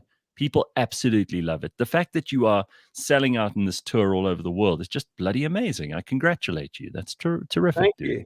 No, and the crowds have been really great. I mean, it's kids up until, you know, people in wheelchairs and people across, you know, racial and cultural backgrounds. It's amazing. The people have noticed it. Like, they've noticed it, saying, I've never been to such a diverse crowd. Because I think in America, you know, if you're a hip hop artist, you attract a certain crowd. If you're a country artist, it's a certain crowd, and they all like stick together. And they're saying it's the first time they've seen so many people from different backgrounds. There isn't a specific type of person who comes to these things. It's like, it's many mixed up, different, wild. It's not like cat ladies, for example. Someone says in the comments here, I think they're being very disparaging. They're like, oh, well, it sounds like your audience would be old cat lady, lonely cat ladies. Here's cat. That's such an old stereotype. I mean, that's just. I mean, it is probably like at least 25% of the crowd are the old lonely cat ladies. But the rest are like, you know, normal people, kids, whatever. I don't know. I mean, everyone's different. And I don't care who comes to the show. You know, a lot of people, you know, a lot of these lonely cat ladies, they're hermits and they don't get out. And they say, this is the first time I've come out in months. And I think it's cool. That's so great. Awesome. All right. Well, dude, I'm glad that you managed to buy the equipment that you had stolen. Stay out of Detroit. The inner cities in America are not for, they're not for friendly, happy Cape Townians. It's a dangerous place. America is not to be messed with. So, yeah, I mean, and I just want to say, I mean, obviously this has been on the news, and I was on Fox News and all this stuff, and a lot of people have a lot of things to say about America being unsafe. It really is just pockets. I think Detroit, especially, is known for being like a bit dodgy, but we're in Denver now, and we were walking around and it felt super safe. Washington was great. Obviously, in New York, you got to have your wits about you. But San Francisco, I think, is going to be interesting. I've heard, the homeless problem there has just gotten out of control. Oh, it's insane. And a lot of those homeless people have cats. Yeah. So you could be, again, the market could be enormous in San Francisco. Yeah. I should just bring them into the show. Give them I love it. All access passes. Dave, very nice to see you, man, and all the best. We're glad that you're okay, and I thought it would be a good excuse to check in with you and keep on just killing it overseas and making us proud. It's amazing. Thank you, guys. Good to touch base with some fellow South Africans. Nice to feel it. When are you back? When are you back in SA? I'm about halfway through the tour, so about 2 weeks left. Yeah. Okay. Very nice. Yeah. And after the US, you're coming straight home. Coming home, not doing any shows, spending time with family and our son, who I really miss, and looking forward to just downtime. Awesome. Thanks, dude. Cool. Nice to see you. Thanks, bro. Very good. Ben, I mean, there you go. Cats again. They win the day, right? I know you're You're very triumphant this morning with everything. You guys want to throw in text or whatever plot? Guys, cats are cool, okay? It's like, wow, the sky's blue and all that kind of stuff. Anyway, I got to go. I mean, I should have left a while ago. But I mean, like the Kiffness is an icon in our community. Yeah, all right. Get out of here. You even tried to pitch your for a song. Get out of here. How embarrassing. Right, Simphiwe? I mean, like, here we are trying to do a professional show, and Ben is trying to, like, pitch his cat's stupid noises. Yeah, like, Ben is just like, wait, you need to listen to this. He's one of, like, those guys that... He didn't have it ready. He had it ready on his phone. He's like, I'm just going to play this quickly. How ironic that it should be on my phone and ready to be played. And then he plays it's like a... noise. Like, yeah, and he's like, that's my pitch. That's what I'm here for. Like, you need to Moses is everything. The most talented musician, the Kiffness, listened to that and he was like, oh gee, I can't turn this into anything. What are you kidding? He's just like, I'm not the dude. I'm not the dude you must talk to right now. Oh man. It's a funny thing because too many people do that. They meet someone famous and they're like, oh my gosh, you're so good at radio, Gareth. I'm also a radio presenter. Let me do my quick thing. Like, actually, I'm not the one that does the employing. Like, relax. Don't come to me with that. Here's some very nice comments. Just Plain Jared says, that guy, the Kiffness, makes me proud to be South African. He's a very talented guy. He really is. I mean, he can do, and we obviously focused on the cat stuff, but all of his music is just really so clever. He's creative in a way that some people say, "Oh, I'm a creative person." And you're like, "No, you're not." What you do is you can Photoshop a cute background for your profile picture. That doesn't make you a creative person.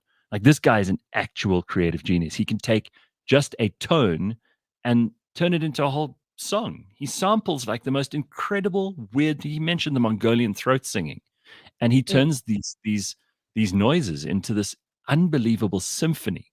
He's a brilliant, brilliant guy. Honestly, yes, he is. All right, then we've got someone here saying the Kiffness and Leon Schuster, some of our icons. Silentificent. I'm so anti South African, says Kalpana, and Clint from the Val says, The way the Kiffness can make a song out of absolutely nothing, not any song, a banging tune. Yeah, he does. He's got this tremendous ability. Fantastic. All right, That's real talent right there. Before we get to George, you wanted to talk about, and I don't know anything about this, this next generation of women of prayer. I don't know what this is all about. So just explain it to me. Gareth. So I am a Black South African woman who grew up in a very Black household where my grandmother would walk in at 5 o'clock in the morning and just start talking or praying. And every Sunday you go to church, and at church, Black churches, you would get like these older ladies randomly in the service, like, oh, it's time to pray, right? Yeah. And I'm realizing that as I get older and I'm getting much more responsibility, I'm like, actually, I have to be this lady now. Like, this is some of the things I think I might have to do. I don't think I'm ready to be that lady, you know? And one thing that sparked it was the fact, like, these ladies pray in Vernac for like 3 hours. And I'm like, 3 ooh. hours? Like, I can pray for 3 hours. I'm not sure if I can pray in Vernac, and I don't have like that courage to just stop Gareth and be like, Gareth, I need to pray for you right now. The Holy Spirit is telling me to pray for you. And then like spend the rest of the show just praying for you. I don't know if I can do that. Blowing my mind. I need to ask you a couple of questions here. First of all, 3 hours of praying? I mean, even God is like, you know how sometimes if someone's talking to you on your phone and the call's just gone on for like half an hour and you don't really want to carry on talking, so you put it on speaker and you start like going through your social media, or you start typing up a WhatsApp for someone else. And I don't know that God has the ability to listen for 3 whole hours. These poor ladies, someone has to tell them that it's not fair to God. Let me tell you guys. And you know what they do? They hijack the show. Like, they would be here and be like, Connie in the off. And then they start praying. They're like, and they do it with such like confidence. And I'm like, but that's not me, you know? And they started off. And the thing is, it's like in Zulu, they call it Abo Mama Bom Tandazo. So it's women of prayer. And then it's like I start, and then if like Leanne was in the room, Leanne would then continue when I feel like I'm getting a bit shaky, the words are stumbling. Then Leanne continues. And I'm realizing, oh shucks, like those traditions and those things that these ladies used to do, I have They're to do it. expecting you to take over now. Yes. And it's like, I don't know if I'm the one. Like, I'm not that girl. Like, I'm going to pray in English. And like in Black churches, praying in English is not a real thing. You must pray in Zulu or Tswana the whole way. I'm like, I can only open up like I'm stressed, Gareth. I'm actually stressed about my future right now. You don't need this. You don't need this pressure in your life, and you are too young to have to take on this enormous responsibility. And if you could pray for 3 hours, frankly, I think you deserve to go straight to heaven. Like, there is no if anyone can keep that up for 3 solid hours, really, that's just like your key is just given to you right there and then. I don't know anyone who can do that. That's phenomenal. Yeah. So, hey, this is what I'm like growing up. I'm realizing, oh shucks, these are the things. Like also waking up at like 5 o'clock and you're like gonna wake up somebody. Yeah, it's those things. I'm like, I'm not about that life. Like, why did you guys do it? But hey, we'll see if I actually do it. Pumlani says in the comments, 3 hours. That is one holy voice note. I just don't. Wow, 3 hours of praying. Imagine getting a voice note that's even 3 minutes long. I would want to get out of there. But you say these women can carry on for 3 hours. It's phenomenal. Yes, That's and they do Bible services, you know. You go to church on Sunday, then Monday Bible service, then Wednesday it's a whole thing that the ladies do. And it's just one of those things as you realize that, oh no, like my friends and I, we are going to have to be one of these ladies that continue this. And there's good parts to it. I mean, like when they get together, it's all about they talking and then they'll figure out, oh, this one doesn't have this, therefore we'll buy them groceries or stuff like that. So you're like, oh, there's a community element to this that also Definitely. I don't think we as like my generation are actually doing. Like if I hang out with my friend and we go out and party and whatever. We don't have this sense of community. So it's like also realizing, Yeah, like this is us. We are the next generation. Yeah. They look after each other, and there really is a sense of community there, and it's actually a beautiful thing, because I also think Mhm. prayer is one of those things that, I'm not a religious person, but when I see people doing it, it seems to me a bit very sincere, like very genuine thing. We people who are not religious might talk about meditation, or they might talk about being mindful, or whatever the languages they use. It's the same Mhm. thing effectively, and you think of these people almost going into a bit of a trance-like state. So it's a different state of mind. I think it's pretty Mhm. amazing. Lebang says, by the way, just listen to voice notes in double time. Yes, maybe when God is listening to your prayers, he's actually listening to it in double time. He All right. skips right over it. He's like, I know what you're going to say, Chad. I understand for this. All right, let's go to George. George Meany, everybody, Hey. the CEO of Auto Trader, and also a podcast host himself. He has his own show, which you can watch every single week, the Auto Trader podcast. You can get it here on cliffcentral.com or wherever you get your podcasts. So, George, it's been a busy week. What do you have for us today?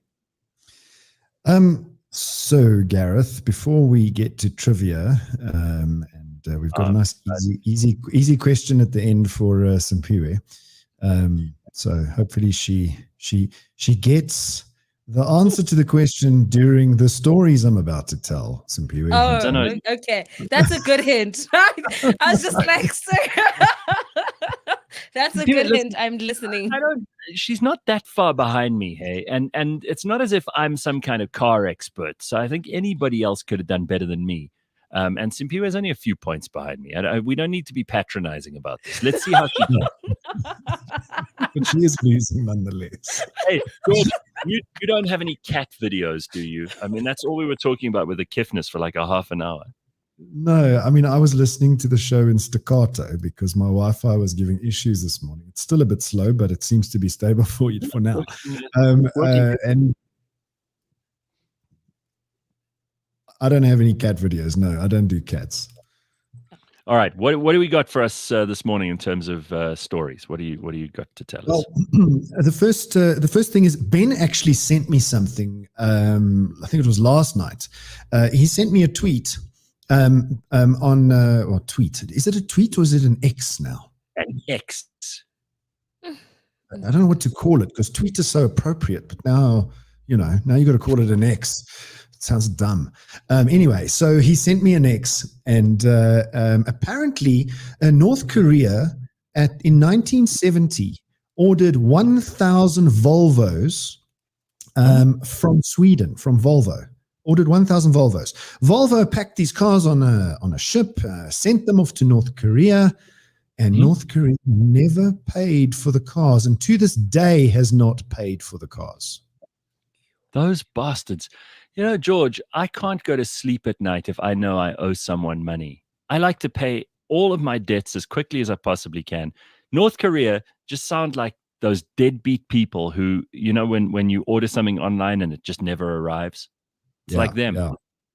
Exactly. So I'm just looking up what they owe, because Sweden is sending North Korea a bill twice a year. So far, since the 1970s, they're sending North Korea a bill twice a year. They owe at the moment $322 million. That's what North Korea owes. It's a lot of money for you to just pretend you don't owe anybody and to just not pay. I think it's very rude. I also have to say this. You mentioned whether it's called an X or a tweet now. Fact is, we can't call it an X because it sounds like you're talking about your ex. I think that's a very bad use of terminology because people immediately go, "What, your ex-girlfriend? Who are you talking about?" Mm-hmm. It doesn't make sense. I think it's a dumb term. He's going to have to come up with something else. Honestly. No. Which Volvo model was Silenificent wants to know which kind of Volvo. Do you know? Volvo. Let me check. I think it might be in this. It just says Volvo cars. I sent you the link, Gareth, so you can see it's an old Volvo car. Like a video here. This video of what they look like. Volvo. That's kind of what we're talking about there. It's not. I mean, this is obviously a long time ago, and they're just not paying. They just have not paid a cent. 1,000 cars. Unbelievable. That's that's a way to force your own finance. No, unbelievable. It's unbelievable. Anyway, and then you remember Simphiwe and Gareth, the movie Wolf of Wall Street. So who could forget? Who could forget the Wolf of Wall? There are a lot of lessons in the Wolf of Wall Street.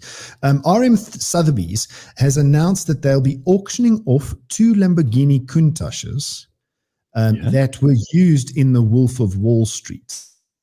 Wow. These 2 For how much though? So they're going to go for between 1.5 and $2 million US, which is about 28 to 37 million rand each. Sure. Okay. A 1989 Lamborghini Countach 25th anniversary edition. But here's the interesting fact, is that these cars appeared in the movie for approximately 3 minutes and 11 seconds with DiCaprio crashing. Yep. That's all? 3 minutes and 11 seconds. No. And is that the condition of the car though? Yeah, so it's a wreck. It's a wreck. So apparently the producer or the director of the film was not happy when the car was crashed, because it was a part of the movie that the car crashed. He wasn't happy with the state of the car when it crashed for the movie, so he got a flatbed truck to hit the car multiple times in order to create the scene.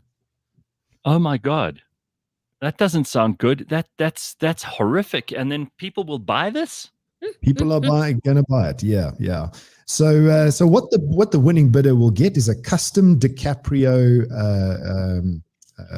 crash scene, a director's chair, a clapboard that's signed by DiCaprio, crew hoodies, DVDs of the film, and letters of authenticity. But they've got a broken car. Exactly. Dumb, huh? This is a horrible deal. I'm with you. I don't see so the upshot. No, it's a horrible deal. I don't like this at all. Oh, sorry, George. We're not very pleased with this. Simphiwe and I are very disappointed. I don't make up the news. Unfortunately. Listen, I'm going to throw this in here because you know how people they know that you know everything about cars. So Wen says we're looking at a 2007 City Golf on Auto Trader for our son who's age 23. All right, Wens, I've done the research for you. I've actually opened up Auto Trader here. So I found you a 45,000 Rand 2005 Volkswagen City Golf. So 45 grand's not bad, right?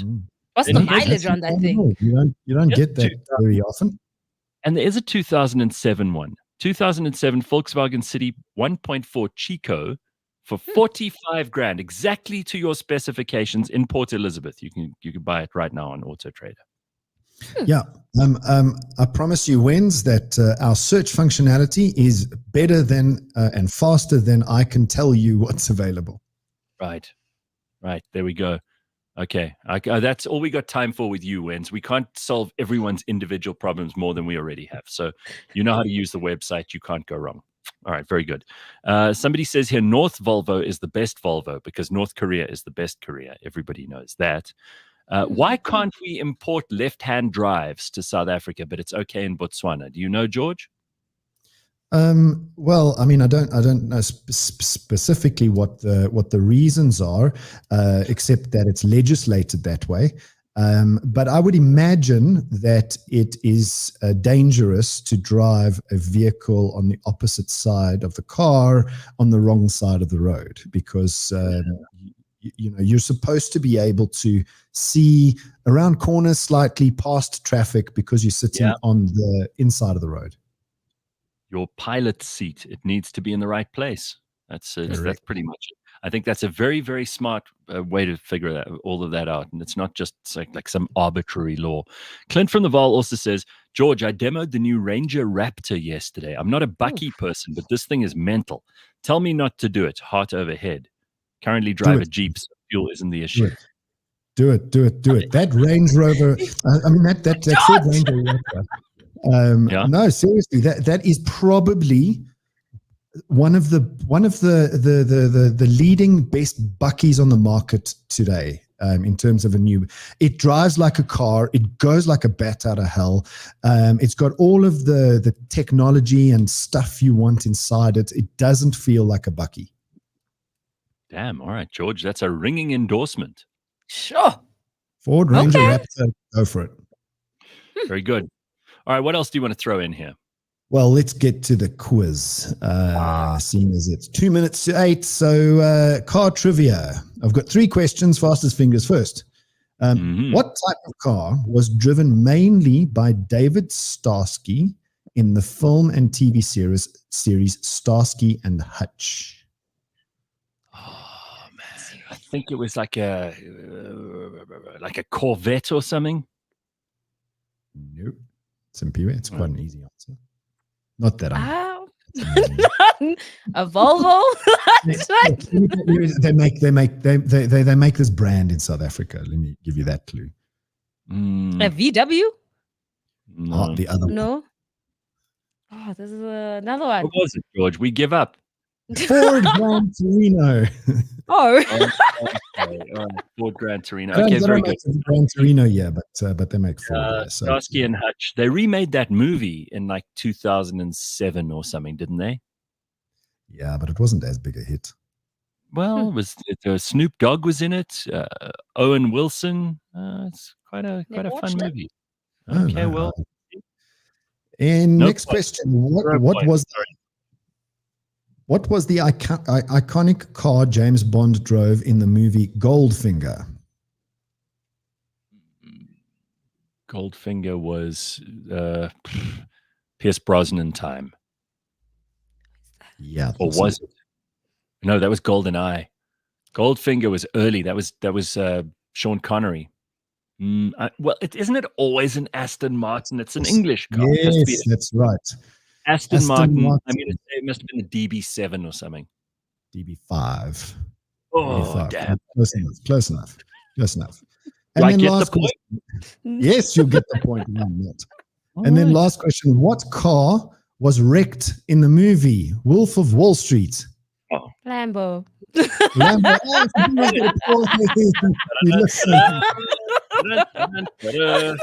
Very good. See, you really, I mean, you teed that up for Simphiwe. I almost have to complain that was too easy.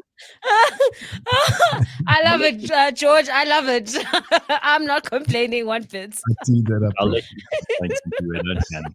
All right. Okay, George, fantastic fun. As always on a Friday, this is the best part of my week. When we have George on, we know that our weekend is going to start. Enjoy your weekend, everybody. Make sure you have lots and lots of fun. It is summer, and it is the perfect time of year for you to really let loose and relax a little bit, do all the things you want to do. Have an awesome weekend. We will see you on Monday morning, bright and early at 6 o'clock. Cheers, everybody. Bye-bye. Bye.